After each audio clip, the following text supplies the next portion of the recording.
সর্বপ্রথম ভিডিওটি দেখেন। সেই সঙ্গে আপনার বিকাশে 500 টাকাও মাইরা দিছি।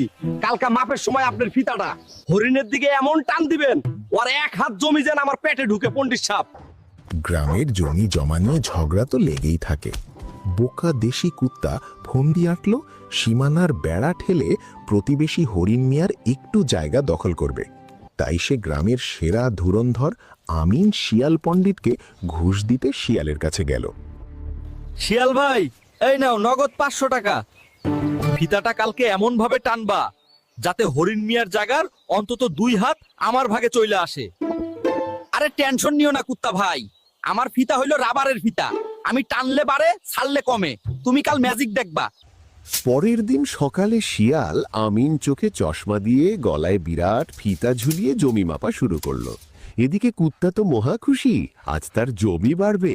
কিন্তু মাপামাপি শেষে শিয়াল যখন লাল নিশানের বাঁশ পুঁতল, কুত্তার তো চক্ষু চড়ক গাছ। ওরে বাবারে, ও শিয়াল ভাই, এটা কি করলা? বাস তো দেখি সোজা আমার শোয়ার ঘরের মাঝখানে পুঁতা দিছো। আমার নিজের থাকার ঘরটাই তো এখন হরিণ মিয়ার ভাগে চলে গেল। আরে কুত্তা ভাই, আমি কি করুম? এইটা হইলো সরকারি স্যাটেলাইট মাপ। ম্যাপ তো মিথ্যা কথা কয় না। কিসের স্যাটেলাইট? কালকে দুপুরে তোমার যে 500 টাকা দিয়ে আসলাম, ওইটা কই গেল? আমারে বাস দিলা কেন? তুই দিছিস 500 টাকা, আর সকালে হরিণ মিয়া আমারে চুপি চুপি বিকাশে পাঠাইছে 5000 টাকা। এখন তুই বল, ফিতা কি 500 টাকার দিকে টানবো নাকি 5000 টাকার দিকে?